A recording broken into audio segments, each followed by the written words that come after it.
تعلم السحر. الحركة السابعة. سحر اليوم كيف نخلي أي حديد ينطعج بهذا الشكل مثل ما انتم شايفين. مجرد ما عم بنفخ عليه والحديد عم بينطعج أكثر وأكثر وأكثر ليصير عندي بهذا الشكل مثل ما انتم شايفين. الحديد هذا المسمار هو حديد حقيقي ماله مطاط. قبل ما نروح للشرح لا تنسى انك تحط لايك وحفظ للفيديو وتتابعني ليوصل هذا الفيديو للجميع. خدعة اليوم تعتمد على الخداع البصري، يعني فيك تساويها بأي وقت بدك اياه وتصورها فيديو. إذا تعلمتها بشكل احترافي فيك تساويها قدام العالم. كل يلي بدنا اياه لهالخدعة، أي مسمار بدك اياه بس ما يكون مطعوج.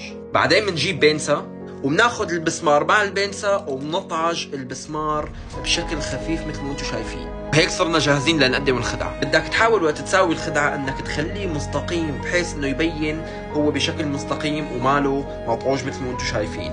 يعني مسكناه بهذا الشكل شايفين اصبعتين وخليناه بشكل مستقيم. هلا انتم بتعرفوا انه